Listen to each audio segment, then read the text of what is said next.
생각하는 게 늘 설교에 대한 압력이 있잖아요. 그러니까 주부가 아침 먹으면 점심 식사, 점심 먹으면 저녁 식사 준비하듯이 늘 목회자는 오늘 끝나고 다음 주 설교 준비하고 또 그렇게 마음을 늘 그 부담을 갖고 가죠.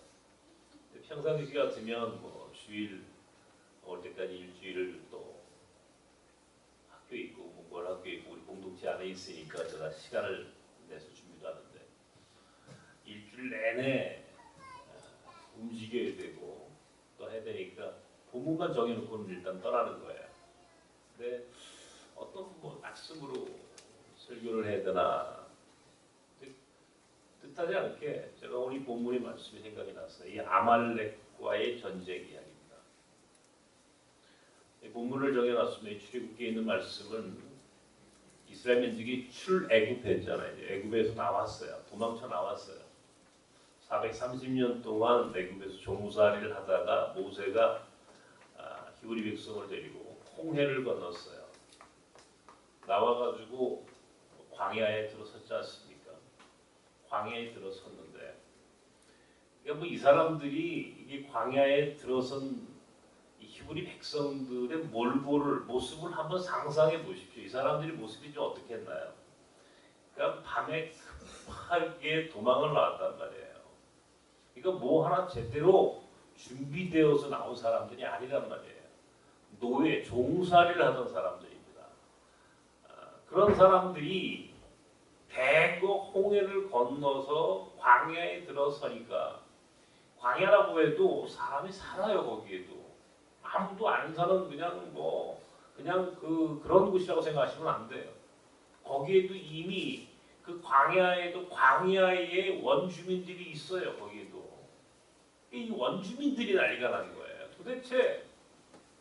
도대체 홍해를 저 건너 애굽이라고 하는 곳에서, 애굽이라는 그 대국에서 엄청나게 많은 노예들이 도망을 나왔다. 그런데 그 소문에 의하면 애굽의 병사들, 애굽의 이 군사를 물리치고 나왔다. 그 강력한 애굽의 군사를 물리치고 홍해를 건너서 나왔다. 소문이 나는 거예요. 그 소문이 광야의 유목부족이었던 아말렉이라고 하는 부족의 귀에 들어왔어요. 이 아말렉이라고 하는 부족은 골짜기에 사는 사람이라는 뜻입니다. 골짜기에 사는 사람. 굉장히 호전적인 유목부족이에요. 원래 이 광야에 사는 유목부족은요, 대단히 무섭습니다. 이 사람들은 유목민들이라는 게 그냥 무슨 이 외부의 사람들하고는 대접도 잘하고 그렇게 아주 친절한 사람들인 것 같지만, 실은 이 유목부족은 이 농업하는 사람들하고는 달라요. 이 사고 체계가 다른 사람들이에요. 여러분도 이 몽골 사람들을 잘 아셔야 합니다. 여기 우리 몽골 선생님들도 있지만, 내가 몽골 선교를 하면서 내가 느낀 것은 우리랑 똑같은 얼굴, 우리랑 똑같은 몽골로이드의 얼굴을 하고 있지만 우리하고는 전혀 다른 사람들이에요. 70년을 넘게 사회주의를 했고, 몽골 사람들은 가장 큰 특징은 우리는 농업부족이지만 이 사람들은 유목부족이에요. 농업을 하는 사람들은, 농사를 짓는 사람들은 서로 관계가 좋지 않더라도 서로 용서하고 참고 살아요. 왜? 농사를 함께 져야 하기 때문에 서로 협동을 하지 않으면, 두뇌를 하지 않으면, 함께 힘을 모으지 않으면, 품앗이를 하지 않으면 농사를 지을 수가 없어요. 그러니까 저 사람하고 나와의 관계가 나쁘더라도 그래도 그건 숨길 줄 알아요. 근데 유목민은 한번 이렇게 스치고 지나가면 언제 만날지 모르는 거예요. 한 대 맞았다 그러면 반드시 한 대 보복을 해야 되는 거예요. 그래서 굉장히 호전적인 거예요. 무서운 사람들이에요. 이 아말렉이라고 하는 유목부족이 대표적인 사람들이에요. 이 사람들은 광야에 살면서 도대체 저 히브리 백성이라고 하는 저 백성들이 애굽의 그 강력한 군사 힘을 물리치고 홍해를 건넌 그 이스라엘 백성들에 대해서 이게 두려움을 갖기 시작한 겁니다. 이 히브리 백성을 제거하지 않으면 안 된다. 그러니까 이 사람들이 선택한 전략은 히브리 백성들을 먼저 치는 겁니다. 이 아말렉은 이미 군사력이 탄탄한 부족이에요. 전쟁을 많이 해본 사람들이에요. 반면에 히브리 백성은 전쟁의 경험이 없어요. 전쟁의 경험을 갖고 있지 않아요. 거기다가 급작스럽게 도망 나왔기 때문에 변변하게 무기도 없어요. 군사 훈련을 받아본 적도 없는 사람들이에요. 오합지졸이에요. 오합지졸에 무기도 변변하지 않고 전쟁의 경험도 한 번도 없는 430년 동안 노예 생활했던 사람들이 갑작스럽게 아말렉이라고 하는 굉장히 강력한 유목부족하고 맞닥뜨린 겁니다. 여러분 이쯤 되면 그 전쟁은 도나마나한 전쟁인 거예요. 지는 거예요. 그때 모세가 여호수아라고 하는 사람이 처음 성경에 등장을 합니다. 이게 여호수아라는 사람을 이게 잘 유심히 보셔야 돼요. 이미 그때도 이 모세에게 인정을 받았던 사람이구나 하는 것을 느낄 수 있죠. 여호수아를 딱 지명을 했어요. 모세가. 그리고는 여호수아 내가 자네에게 전권을 위임할 테니 사람들을 뽑아서 나가서 싸울 수 있는 사람을 이제 데리고 나가서 전쟁을 해라. 이런 명령을 내립니다. 그러니까 여호수아라는 사람이 그 오합지졸 가운데서도 그나마 변변치 않은 사람들 가운데서도 그래도 싸울 만한 사람을 추적했죠. 무기도 없었어요. 무기 가만히 생각해보세요. 뭘 갖고 싸웠을까? 이때가 이 여호수아가 병사들을 거기서 꾸려서 나와서 뭘 갖고 싸웠을까? 뭐 막대기 지팡이? 돌? 혹은 철기? 뭐 아무리 생각해도 무슨 마땅한 무기가 생각이 나지 않아요. 나는 지금 이 상황이. 근데 어쨌든 간에 지금 여호수아는 사람을 뽑았을 거라고요. 아말렉이라고 하는 이 호전적인 유목부족으로 전쟁을 해야 되니까. 그리고 모세가 여호수아에게 말한다. 나는 산에 올라가서 기도하겠다. 기도할 때 손을 들고 기도했다는 겁니다. 손을 들고 기도하는데 자 여러분 모세의 나이가 지금 80이 넘었어요. 80이 넘었어요. 우리 여기 안 목사님이 연세가 제일 많으신데 80이 넘으신 우리 안 목사님은 힘이 아직도 뭐 내가 볼 때 모세만큼 힘이 좋으신 분인데 이 손을 들고 기도를 하면 이기는 거예요. 싸움에서. 희한한 일이 벌어지는 거예요. 손을 들고 손을 들고 기도하면 여호수아의 군대가 이기고 팔이 너무 무겁잖아요. 손을 내리면 전쟁에서 싸움에서 지는 거예요. 이게 딜레마예요. 이게 손을 올리고 기도하면 이기고 손을 내리면 지고 마침 모세의 형인 아론이라고 하는 사람과 모세의 누이가 있어요. 미리암이라고 하는 누이의 남편 그러니까 모세에게 매제예요. 훌이라고 하는 사람이 마침 모세와 함께 산에 올랐다는 거예요. 그리고 그 사람들이 한쪽씩 손을 잡아서 들었어요. 그러니까 아론이 한쪽, 훌이 한쪽.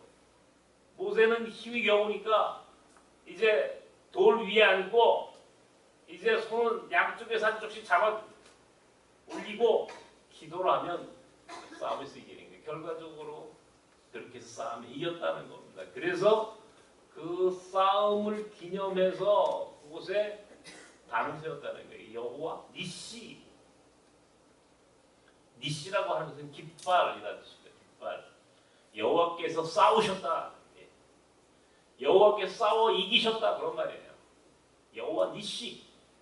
우리가 여호와 이레의 하나님, 여호와 라파의 하나님, 여호와 니시의 하나님 이렇게 얘기하는데 바로 여기에서 여호와 니시라고 하는 말이 처음 나옵니다.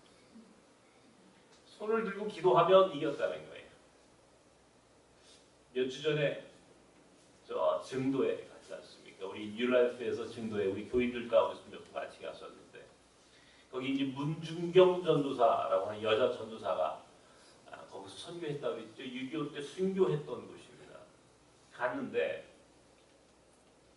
그 섬이 너무 좋아요. 이 증도라는 섬이 우리나라 최초의 슬로우 시티이기도 하고 큰 염전도 있고 근데 거기가 또 순교지이고 성지예요. 근데 제가 거기에 그 문중경 전도사의 성지에 갔는데 그 지역에 있는 목사님이 우리를 안내를 했어요. 목사님이 이제 다 안내를 하고는 우리 일행을 데리고 뒷산으로 끌고 올라가는 거예요. 여기가 문중경 전도사 기도했다는 거예요. 기도했던 곳이라는 게. 나는 그때 다리가 발바닥이 온전치 않았는데 거기를 올라가는 거야. 한참 길도 얼마나 험한지 올라갔더니요. 맨 정상에 올라갔어. 하여튼이 얼마나 웃기는지 거기 사는 사람들은 원래 그 증도에 사는 사람들은 그 산이 전 세계에서 가장 높은 산이라고 생각한답니다. 왜냐면 거기를 다른 데 가보지 않았기 때문에. 근데 뭐 해봐야 한 150m 되는 산이에요. 근데 그것도 힘들더라고요.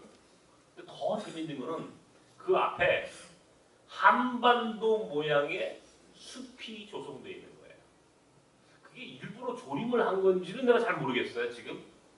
아니면 자연스럽게 그렇게 만들어졌는지는 모르겠어요. 근데 하여튼 그 산 꼭대기에서 아래를 내려다 보면은 한반도 모양의 지도로 딱 숲이 만들어져 있는 거예요. 그래서 거기서 문중경 전도사님이 기도를 했대요.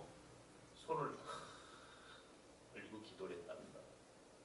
그러면서 하시는 말씀이 그 목사님이 나보고 목사님 나오세요 그러는 거예요.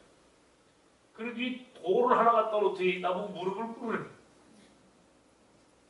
다리는 제가 발바닥에 안 좋아가지고 거기 올라갈 때도 너무 힘이 들었는데 거기다 무릎을 꿇으래. 그것도 돌 위에. 그리고 또 손을 들으래. 그리고 뒤에 있는 사람들 보고 목사님과 함께 기도하자는 거예요. 이야, 돌 위에 무릎을 꿇고 손을 딱 얹으니까요.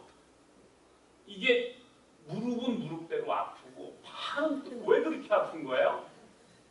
그때 이제 이 목사님이 안 되겠다 싶었는지 같이 갔던 사람 중에 두 사람을 앞으로 나오라고 그랬어. 우리 방가지 목사하고 같이 갔던 어떤 장로님 한 분 나오라고 그래가지고 내 옆에 한쪽씩 붙잡는 거예요. 그리고 나보고 기도하라는 거예요. 무릎을 꿇고 와 무릎 아프지. 발바닥은 거기까지 올라오면서 찢어졌는지 다시 아파가지고 막 그냥 거기가 지금 아주 통증이 생기지. 팔은 아프지. 땀은 뭐 뻘뻘 나지. 눈은 안 보이는데 앞에는 뭐가 있다는데 기도하라고. 이야. 근데요, 놀라운 체험을 했어요. 기도를 했어요 거기서 제가. 정말 하나님께 간절하게 내가 거기서 기도를 했어요. 뭐라고 기도했냐면 우리 민족에 염원이 있습니다. 하나님 이 우리 조국을 하나님께서 우리 조국을 구원해 주셔야 합니다. 이 혼란스러운 이 조국, 이 대한민국 이 반도에 살고 있는 이 민족을 하나님께서 구원해 주셔야 합니다. 이 민족을 통하여 하나님이 이루시기려고 하는 목적이 있지 않았습니까? 이 민족을 통하여 하나님이 온 열방에 하나님의 나라가 이루어지고 주님의 뜻이 이루어지고 이 민족을 통하여 하나님께서 정말 하나님의 뜻을 세우시겠다고 하는 약속을 믿고 기도합니다. 그러나 우리는 지금 분단되어 있고 남북이 분단되어 있고 동서로 갈라져 있고 심각한 분열과 이 고통 가운데 이 민족이 처해 있습니다. 경제적으로 정치적으로 사회적으로 얼마나 어려운지 말도 못합니다. 하나님 구원이 기도하는데 막 눈물이 나오는 게 펑펑 나오는 거예요.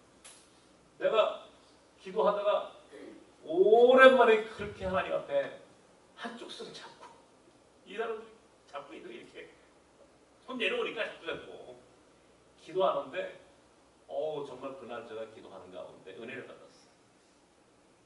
정말 가슴에서 절절하게 그리고 간절하게 하나님께 그렇게 기도를 했어요. 하나님, 우리 민족을 구원해 주십시오. 우리 조국을 사랑해 주십시오. 이곳에 문중경 전도사가 순교를 했던 바로 이것 증거에서 한반도 그림으로 한반도 형상으로 만들어진 그 숲을 바라보면서 제가 간절히 기도했을 때 내 마음속에 정말 뜨거운 무언가가 이렇게 올라오는 느낌을 제가 받았습니다. 그리고 지나간 한 주간 동안에 블라디보스톡을 갔죠. 제 마음속에 왜 블라디보스톡인가, 왜 러시아인가, 26분이 가셨고 우리 교회에서도 몇 분이 함께 하셨습니다. 처음에 함께하는 분들도 과연 여기서 무엇을 하나님이 우리에게 보여주시려고 가야 하는지 많은 의문을 갖고 갔어요. 저 역시 통일선교, 통일의 시대를 준비하는 이 분단을 해결하기 위해서 어딘가에 하나님 숨겨놓으신 그 비밀스러운 열쇠를 찾아가야 되겠다.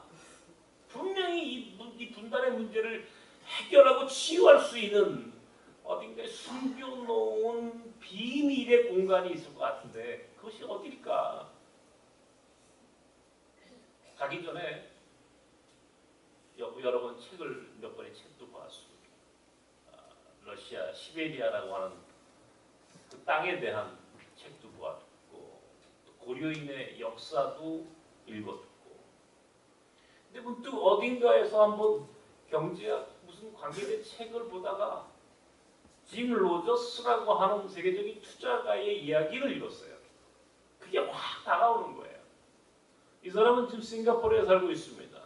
이 조지 소로스와 함께 세계적인 헤지 펀드, 펀드 투자를 하는 돈을 만들어서 투자를 하는 투자의 귀재 중에 한 사람이에요. 이 사람이 아주 뜻하지 않게 내게 무언가 굉장히 중요한 힌트를 하나 던져줬어요. 이 사람은 북한 채권을 지금 매집을 하는 거예요. 북한 채권을. 북한 국채를 매집을 하는 겁니다. 여러분, 이 채권이라는 게 뭐예요? 내가 돈이 없으니까 내가 내 이름으로 어음을 써서 파는 거예요. 쉽게 얘기하면 내가 이거를 팔아서 내가 언제까지 갚을 테니까 내가 이 채권을 사면은 나중에 얼마 이자로 돌려주겠소. 나를 믿고 이걸 좀 사시오. 우리가 돈이 없으니 이게 소위 채권이란 말이에요. 국채라고 하는 게 나라가 하는 거예요. 나라가 자기들이 필요한 돈을 만들기 위해 해외 국가에 외국에다가 채권을 써가지고 파는 거예요. 그런데 북한을 뭘 믿고 그 채권을 사겠습니다. 이 나라가 지금 언제 망할지 모르는데 이게 세계적인 악동 아니에요 지금. 하지 말라는 짓만 골라서 하는 나라 아니에요. 세계적으로 지금 완전히 왕따를 당하고 있는 나라를 누가 믿고 그 나라 채권을 사겠느냐고요. 안 사죠. 이건 하이 리스크 하이 리턴이에요. 이 채권의 가격은 굉장히 이자율이 높겠지. 그러나 사지 않아. 왜? 이거는 반드시 언젠가는 이거 휴지조각이 될 가능성이 많기 때문에 안 사는 거예요. 근데 이 짐 로저스가 북한의 채권이 나오기만 다 매집을 하는 거예요. 왜 매집을 하느냐? 통일이 된다는 거예요, 이 사람이. 통일이 될 때 이 북한 채권을 가지고 있으면 남쪽이 잘 사니까 남한에서 다 편상해 줄 거라는 거예요. 그러니까 지금 싸게 채권을 사놓으면 언젠가는 대박이 날 거라는 거예요. 이 투자가의 눈에는 통일이라고 하는 시대가 열릴 거라고 이렇게 보였다는 거예요. 이야, 나는 그 부분을 읽다가 깜짝 놀란 거예요. 이 사람은 우리나라 사람이 아니잖아요. 우리 한반도 안에 있는 우리 남쪽 사람들이 아니잖아요. 전혀 통일과 관계없는 사람이. 이 사람은 오직 돈만 따라다니는 투자가예요. 세계적인 투자가예요. 돈이 있는 곳이라면 어디든 가서 투자할 수 있는 사람이에요. 근데 돈이라는 게 이게 여러분 아무한테나 보이지 않아요. 이따가 우리가 고령화 시대의 노마드 경제에 대한 얘기들을 하겠습니다만은 돈 버는 사람들은요. 이게 다른 사람이 보지 못하는 걸 봐야 돼. 이게 돈 버는 방법은 똑같이 생각하면 모든 사람이 다 아는 것은 아무도 모르는 것과 같다 그런 말이 있어요. 모든 사람이 다 아는 것은 어디에 가든 돈이 있다는 것을 다 안다면 그것은 아무도 모르는 것과 똑같은 거예요. 다 모르는 거예요. 그럼 내게 아니야 이거는 이미. 근데 진짜 돈을 버는 사람은 자기만 아는 비밀이 있는 사람. 자기만이 그 돈의 흐름을 다 꿰뚫고 있는 거예요. 소위 돈도 유목민이야. 그래서 노마드 머니야. 머니도 유목민이야. 돈도 흘러갑니다. 돈의 흐름을 잘 찾아가는 사람이 대박을 치는 사람, 돈을 버는 사람이 재벌이 되는 거예요. 똑같은 거예요. 이 사람은 북한 채권을 사는 이유가 저게 돈이다라고 본 거예요. 통일이 돈이다. 우리가 뭐 대통령이 통일이 대박이다 그랬는데 그때 우리는 그게 뭐 무슨 말인지도 몰랐어요. 근데 정말 이 로저스라고 하는 투자가 남북한이 한반도의 통일을 경제학적으로 해석한 거예요. 저건 돈이다. 그렇다면 지금 북한 채권을 사는 거예요. 그리고 또 하나 이야기를 했어요. 이 로저스가 얘기한 게 뭐냐면 빨리 경계로 가라.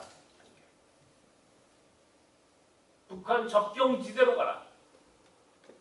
접경지대로 가라. 북한과 접하고 있는 국경지대에 기회가 있다. 그러면서 지목했던 곳이 어디냐면 중국의 훈춘입니다. 중국하고 북한하고 딱 마주하고 있잖아요. 훈춘은 두만강 앞에 있거든요. 두만강 옆에 이제 그 훈춘 옆에 도문이 있고 훈춘이 있고 훈춘과 여러분 이제 저 단도 압록강에서 두만강 끝자락까지 저는 제가 감사한 거예요. 제가 눈이 보였을 때 그것을 전부 다 다닌 거예요. 변방을. 압록강 끝에 단동에서부터 백두산을 넘어 두만강을 넘어 도문으로 훈춘하고 몇 킬로 떨어져 있는 곳에 방천이라는 데가 있어요. 바로 거기가 조중러 북조선과 중국과 러시아의 딱 경계비가 있어요. 이 방천이라고 해요. 연해주야 옆에는. 연해주. 앞에는 낮은 선봉. 바로 그 여기가 훈춘이에요. 훈춘. 거기로 가라. 왜? 비유가 재밌어요. 물고기가 가장 많이 잡히는 곳은요. 난류와 한류가 교차하는 지점이에요. 교차는 물이 이쪽 물과 저쪽 물이 와가지고 교차하는 경계선이 물고기가 가장 많은 법이에요. 가장 기회가 많은 거예요. 그러나 가장 위험한 곳이기도 해요. 그러니까 진짜 돈 버는 사람들은 어디로 가야 되고요? 물고기 많이 잡으면 어디로 가야 돼요? 경계선으로 가야 되는 거예요. 돈 벌 줄 아는 사람들 어디로 가야 돼요? 경계선으로 가야 돼요. 경계선이라는 게 이게 굉장히 인문학적인 표현입니다. 여러분 이게 무슨 국경, 경계 그러니까 머릿속에 그 무슨 어딘가 이게 우리 인생도 마찬가지예요. 딱 보면 어디가 경계선인지 보여야 돼. 그게 경계선이 어딘가 우리 나섬이요. 한국 사람과 외국 사람의 경계선이 여기 있는 거야. 예를 들자면 영적으로도 똑같은 거예요. 다른 사람들끼리 만나는 장소, 교차하는 자리 거기에 기회가 있다는 거예요. 이건 만고불변의 진리입니다. 반드시 난류와 한류가 교차하는 곳에 물고기가 있는 거고 국경이 있는 곳에 기회가 있는 것이고 사람과 사람이 만나는 곳에 거기에 돈의 흐름이 있는 거예요. 그래서 진짜 돈 많이 버는 사람은 옛날에도 고려시대나 조선시대도 마찬가지 중국 사람들과 이 조선 사람들이 교차하는 곳에서 무역을 하는 거예요. 거기서 그 자리에서 어마어마한 기회가 생기는 거예요. 이게 로저스라는 사람이 딱 그걸 통찰한 거예요. 어디로 가라고? 훈춘으로 가라. 훈춘으로. 그래서 훈춘을 연구했다는 거예요. 내가 저는 훈춘을 여러 번 가봤어요. 근데 지금 여러분도 아시다시피 지금 북한이 중국하고의 관계도 그렇고 여러 가지 어려운 가운데 있습니다. 훈춘을 가기엔 부담이 되는 부분이 있어요. 근데 이미 거기는 누구는 갔을 것 같아. 저는 오랫동안 생각했어요. 어딘가 블라디보스톡이다. 가자. 러시아로. 우리가 소위 연해주라고 하는 곳입니다. 연해주. 연해주. 바로 바다에 인접해 있는 주라고 하는 뜻이에요. 러시아의 많은 주 중에 가장 동쪽에 있는 블라디보스톡이라고 하는 게 뭐냐면 동쪽을 점령하라 그런 뜻이에요. 제정 러시아가 동쪽으로 시베리아를 넘어 점령을 할 때에 마지막 끝자락에 블라디보스톡이 있는 거예요. 동쪽을 점령하라. 바로 그 블라디보스톡을 찾아간 겁니다. 밤 10시인가요? 비행기를 딱 탔어요. 인천공항에서. 러시아 비행기를 탔어요. 와, 뜻하지 않게 북한 상공을 넘어갔어. 이 비행기가. 한국 비행기에 돌아가야 돼. 근데 러시아 비행기니까 북한을 가로질러 가는 거예요. 1시간 40분 만에 블라디보스톡을 가버리더라고. 1시간 40분 만에. 내가 일부러 그 블라디보스톡을 향해 가는 그 북한 상공을 넘어가는데 아래를 봤어요. 깜깜해요.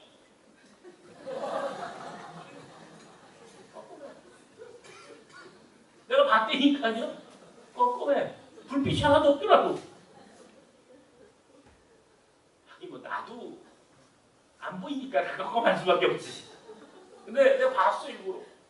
깜깜하더라고. 야,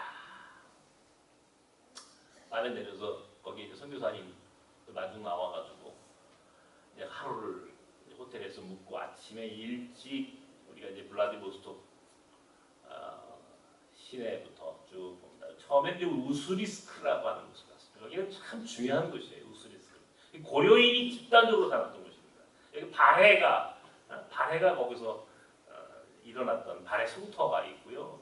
바로 거기가 고려인들이 20만 명 일제강점기 이전에 1860년대부터 고려 그 조선에서 이 한반도에서 이주하죠. 사람들이 이주합니다. 만주골 바로 이주한 중국 쪽으로 이주한 사람들이 이름하여 조선족이라고 부르고 이 러시아 쪽 블라디보스톡으로 이주한 사람을 고려인이라고 불러요.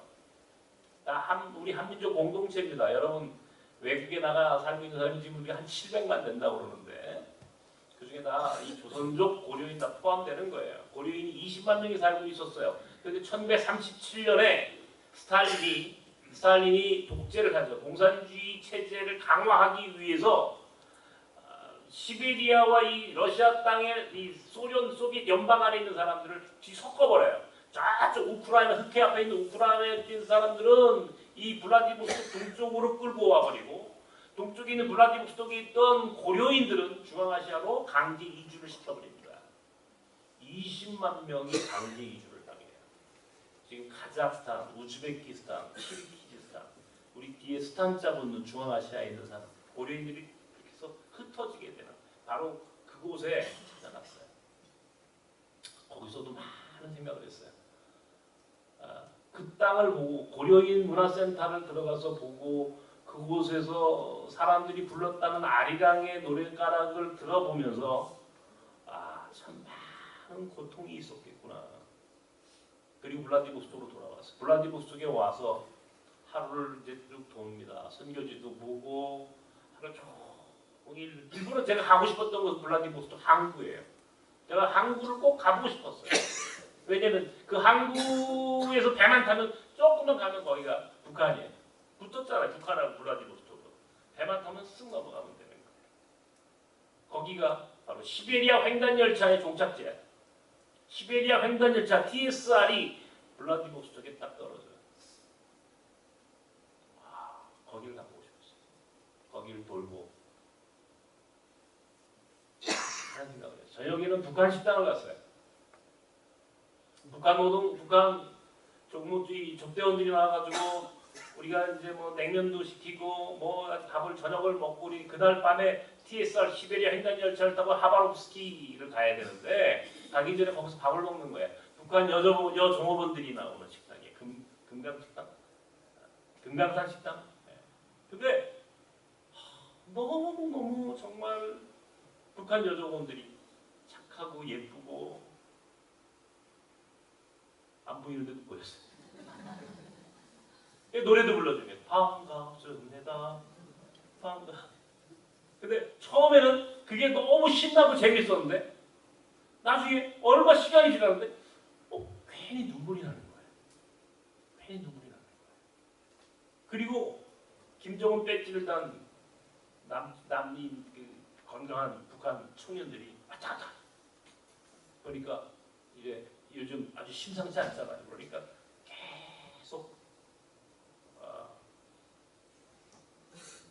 이제 우리를 주목하고 있는 거예요. 혹시 그 여정어분들하고 만나서 혹시 이야기 하나 감시하는 거예요.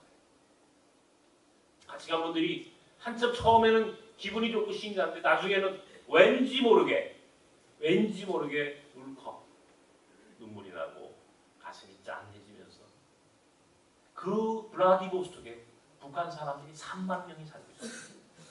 그 땅에 벌목공으로 노동자로 외화벌이로 들어와 있는 사람들이 바글바글 3만 명이라는 숫자를 생각해 보십시오, 여러분.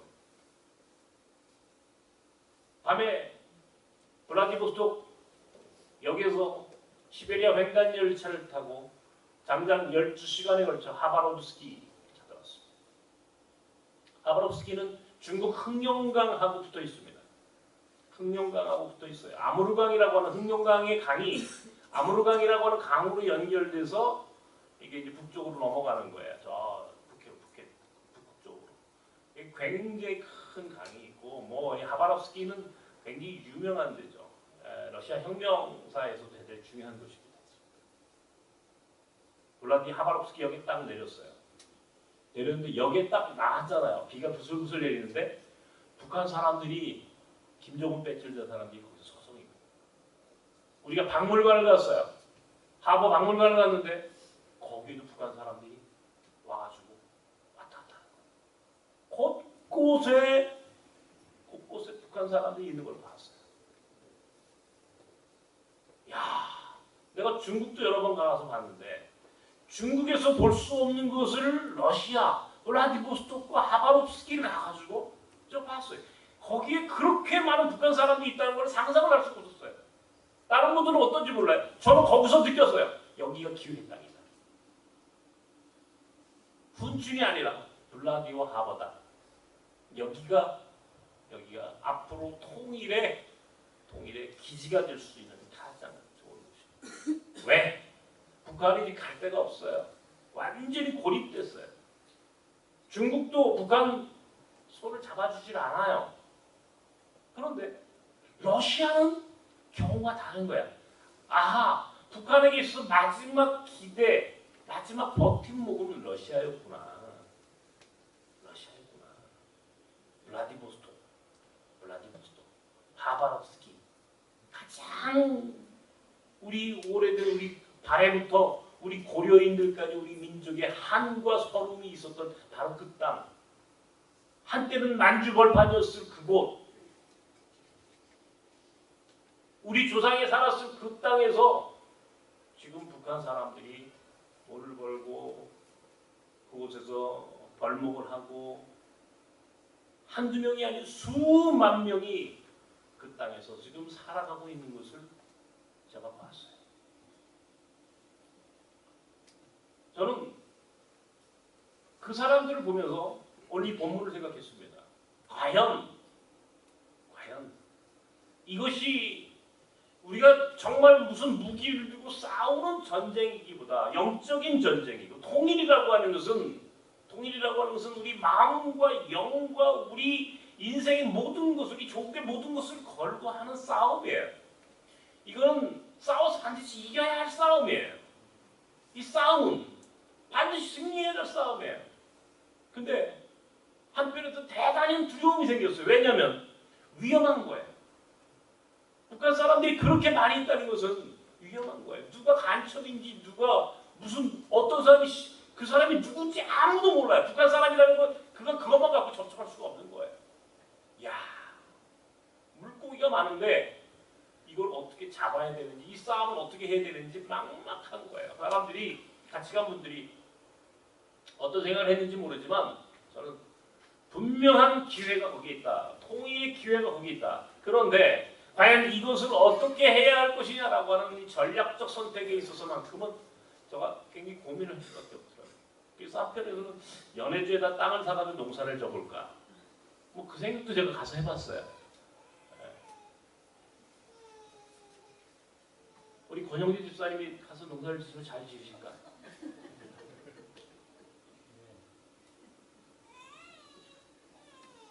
뭐 양기도 한번 해볼까? 거기서 많은 생각이 들더라고요. 근데 그것도 저것도 뭐 집도 알아보고 제가 한 대 또 갈 겁니다. 아, 이거 또 가야 되겠구나. 가야 되겠구나. 중요한 것은 그건 우리에게 두려움이에요. 그러나 기회예요. 그리고 이 싸움은 반드시 이겨야 되는 거예요. 이긴다는 건 그들을 짓밟는 게 아니에요. 제가 지난주 얘기했죠. 사자가 소처럼 풀을 뜯어먹는 세상을 만들어야 되는 거예요. 사자가 소처럼 풀을 뜯어먹는 공존의 세상, 공생의 공동체를 만들어야 되겠는데 과연 이 사람들을 어떻게 이 마음, 이 절벽 같은 마음을 녹이고 이 사람들을 하나님의 영으로 감동시켜서 우리 조국이 하나 되게 하는 데 일조하게 할까? 이 꿈을 꾸기 시작하는 거예요. 끊임없이 생각하는 겁니다. 지금도 저는 갔다 와가지고요. 어제부터 지금까지도 계속 그 생각만 합니다. 무역을 한번 해볼까? 무역을 해볼까? 그것도 좋은 방법일 것 같아요. 왜? 기회 땅이에요. 굉장한 기회가 있어요. 몰라, 우리나라 사람들이 블라디보스톡을. 가서 사는 사람이 없더라고. 거주하는 사람들이 거의 없어요, 블라디보스톡에. 여행하는 사람, 여행사 몇 군데만 있죠. 그것도 여행사도 무슨 여름에나 되지 겨울에 시베리아 벌판에서 무슨 여행을 하겠습니까? 그러니까 가서 살 사람이 없는 거예요. 그냥 잠깐 갔다 오는 정도. 선교사들도 거기서 뭐 오랫동안 있었다는데 내가 볼 때 그 사람들도 잘 몰라. 그러고 보니까 이건 기회예요. 그리고 이 싸움은 이겨야 되는 싸움이에요. 해야 되는 일이에요. 누군가 그 일을 감당해야 되겠다는 생각이 드는 거예요. 오늘 아말렉과 전쟁을 하는 히브리 백성을 생각했어요. 모세는 여호수아를 뽑았습니다. 기도만 하지 않았다는 거예요. 쉽게 얘기해가지고. 기도만 해가지고 통일되지 않는다는 겁니다. 제가 느낀 것 중에 하나가 뭐냐면 우리가 26명이 갔고 현재 2명이 넘쳐 28분이 함께 저 이르쿠츠크 바이칼까지 갔다 왔는데 갔다 오면서 한번 이렇게 갔다 오신 분들에게 마이크를 주면서 한번 얘기해 보십시오. 그랬더니 대부분이 몇 분 빼고 대부분이 통일 난 잘 몰라 그 얘기예요. 통일 내 가슴에 아직 없어. 내 머리에서 가슴으로 통일에 대한 이미지가 아직 이렇게 내려오지 않았어. 가슴으로 내려왔다고도 손과 발로 아직 움직이기에는 아직 내게 통일은 관념적이야. 추상이야. 막강한 거야. 손에 잡히는 게 아니야. 그런 얘기예요. 통일은 믿음이에요. 믿음이라고 할 수 없는 것을 하는 거야. 바랄 수 없는 것을 바라는 거야. 볼 수 없는 것을 보는 거야. 이게 믿음이라고 했잖아요. 그러면 통일은 그럼 믿음이야. 손에 잡히지 않아. 지금 아무도 몰라. 이 꿈을, 이 비전을 현실로 만드는 사람이 승리자가 되는 거예요. 나는 반드시 꿈을 현실로 만들고 싶은 욕심이 생겼을 거였어. 꿈을 현실로 만들어야 되겠다. 그러면 어떻게 해야 돼? 학교 간 분들한테 통일 얘기하라 그랬더니 통일은 별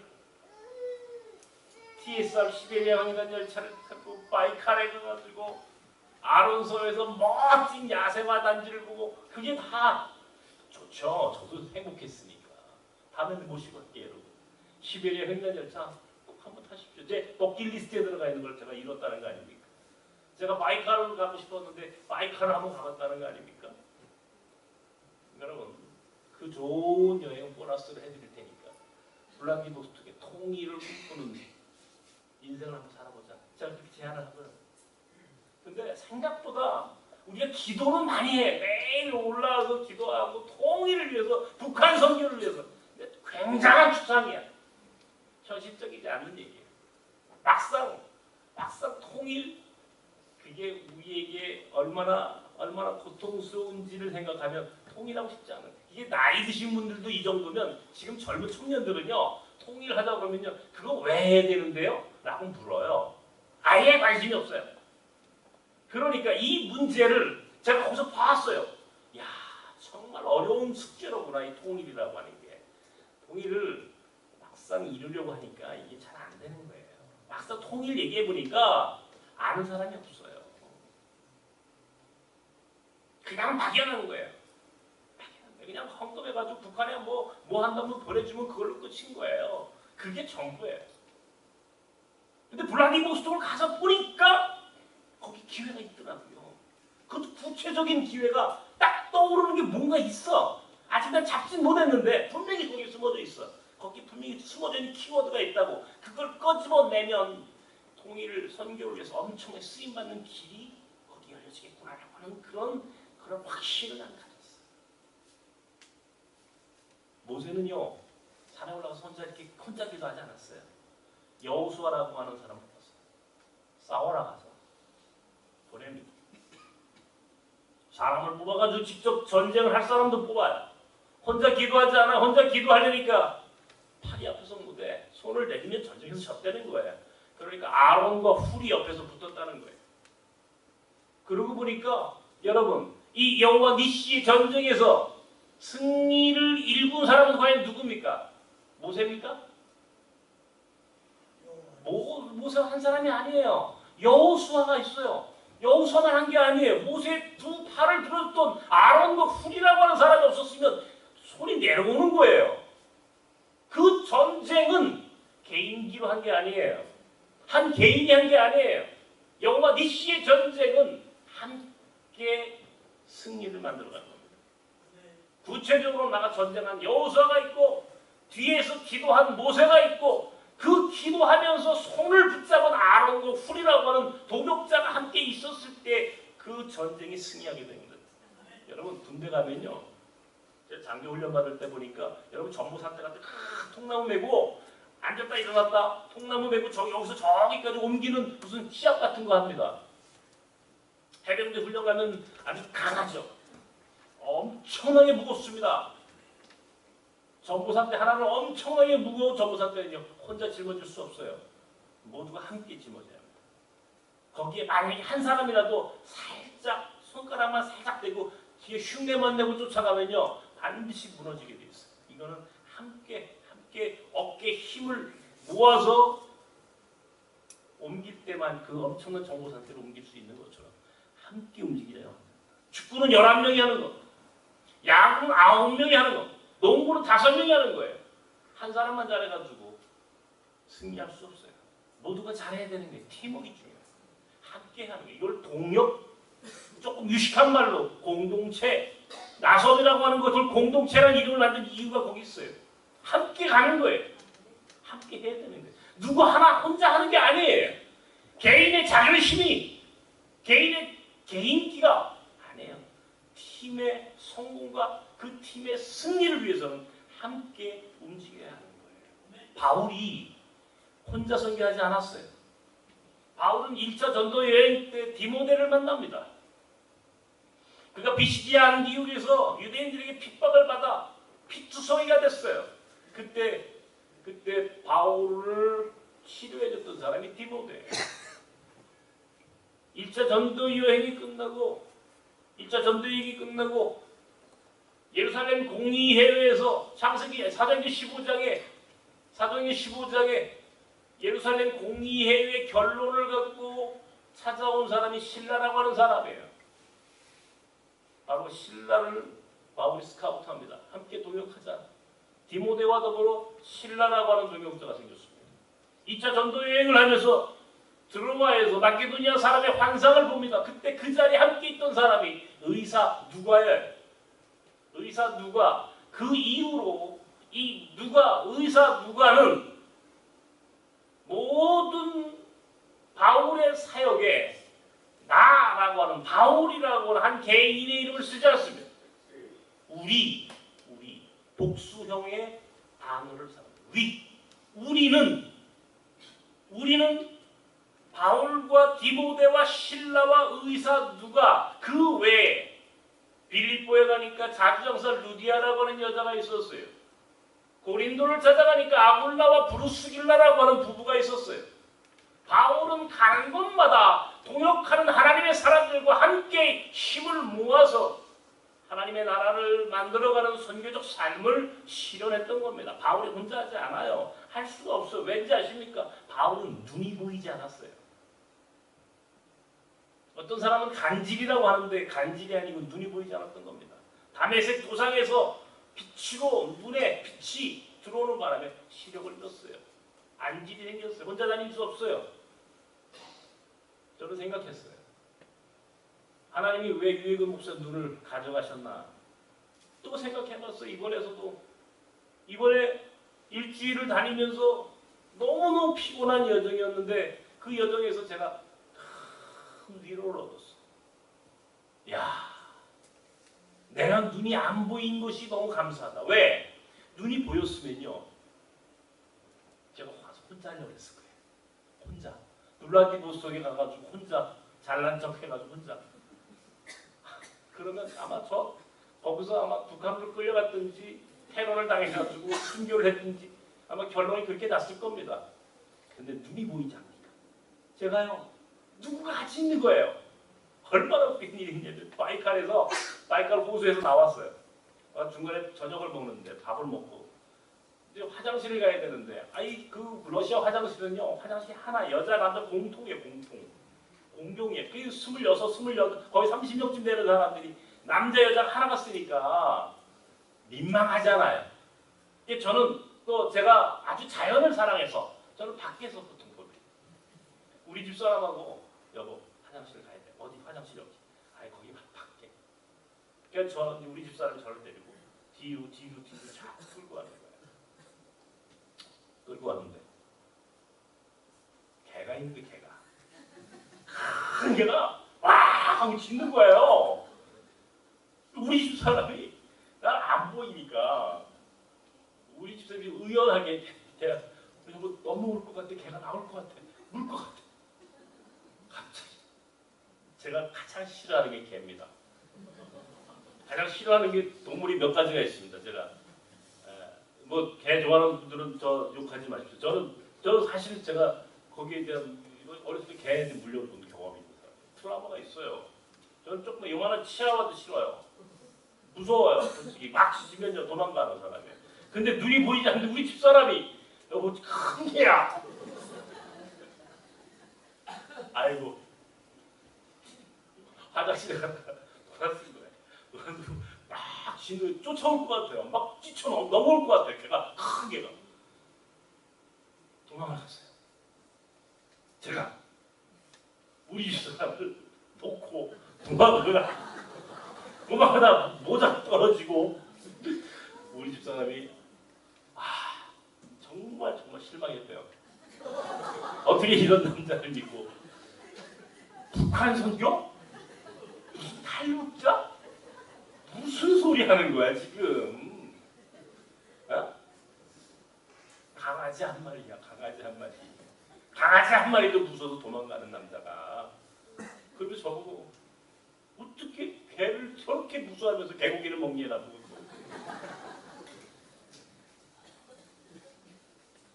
보면서 그 말이 잊혀지지 않는 거예요. 가슴에서 와가지고 계속 혼자 웃기도 하다가 여러분 지금 제가 이렇게 설명해도 여러분 잘 그 분위기를 모르셔서 그래요. 되게 황당해요. 제가 얘기도 너무 창피한 거야. 정말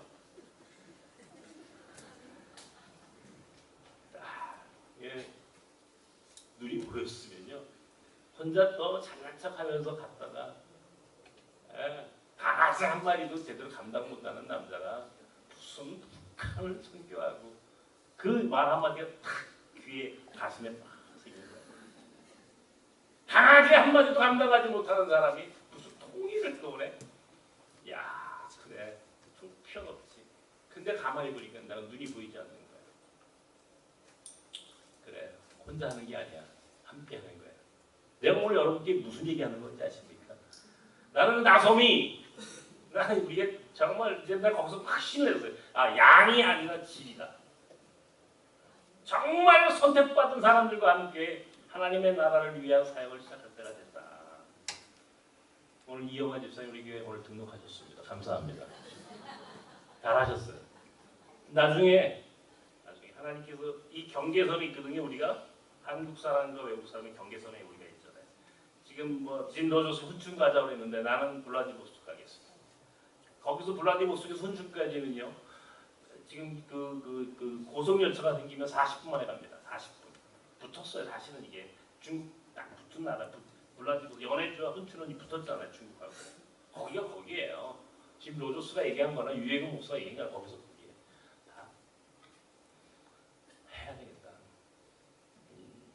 이제 구체적으로 제가 어떤 길을 선택하고 할지에 대해서 이 로드맵을 같이 구체적으로 만들겠습니다. 그리고 여러분과 함께 이제 혼자 하지 않겠습니다. 혼자 할 수도 없어요. 이번에 몽골의 평화 캠프를 함께하는 허성환 선교사도 제가 같이 몽골에서부터 나와라 해가지고 같이 돌았어요. 허성환 선교사님도 나왔다. 몽골 평화 캠프 우리가 지금 하고 있잖아요. 우리가 8월 14일부터 몽골에 이제 그 투어도 가는데요. 여러분 가운데서도 함께 가실 수 있는 분이 있었으면 좋겠어요. 많은 분들이 갑니다. 신청하십시오. 아직 더 신청하셨으면 좋겠어요. 그리고 블라디보스토크 마음에 계속 오는 거예요. 일부 축구 여기서 만났던 그 북한 노동자들, 북한 사람들, 김정은 배지를 달고 거리를 활보하는 그 북한 사람들의 모습을 저는 어렴풋하게 느끼면서 여기가 기회다. 기회다. 혼자 하면 안 된다. 여호수아 같은 사람을 뽑아서 보내야 되겠다. 손을 들고 기도할 때 아론과 훌이 옆에서 손을 들고 기도했을 때 그 싸움에서 이겼던 것처럼 함께 동역할 사람을 이제 만들어야 되겠다. 만들어야 되겠다. 그런 사역을 할 때가 됐다. 양을 이야기하지 말고 정말 질적으로 건강하고 성숙한 통일을 정말 그것을 축복과 은총으로 받아낼 수 있는 준비되어 있는 사람들을 함께 모아서 함께 이제는 선교하는 공동체로 더 나가야 되겠다. 우리 나섬이 그런 공동체의 모습으로 패러다임을 바꿀 때가 됐다. 패러다임의 전환을 하자. 사자가 소를 사랑하면 사자의 먹잇감은 소가 아니라 풀이 될 수도 있어요. 나는 그 이야기를 제가 지난주에 설교를 이렇게 해드렸지만 저는 이번에 블라디보스토크에 가가지고 또 새삼 느꼈습니다. 조금 생각을 바꾸고 인생의 패러다임을 전환하고 우리 문화적인 정신적인 생태계를 조금 더 하나님이 원하는 모습으로 변형시킬 수만 있다면 우리를 크게 쓰실 것이다. 이 세상에서도 성공하고 하나님의 나라를 위해서도 성공하는 멋진 동역자가 되는 여러분이 되기를 주님의 이름으로 축원합니다. 하나님 새로운 비전을 보고 왔습니다. 이 비전과 꿈을 현실로 이루기 위해서는 여호수아와 같은 모세와 같은 아론과 훌과 같은 디모데와 실라와 의사 누가와 루디아와 브루스길라와 아굴라와 같은 하나님의 사람들이 힘을 모으고 동역하며 연대할 때만이 그것이 온전히 이루어질 줄로 믿습니다. 혼자 하는 것이 아니고 함께 더불어 가야 합니다. 함께 할 때 그것이 하나님의 나라로 완성되는 줄로 믿으며 나섬의 식구들이 통일이라고 하는 큰 비전과 꿈을 향하여 함께 동역하는 귀한 동역자로 인도하여 주시옵소서. 예수님의 이름으로 기도하옵나이다. 아멘.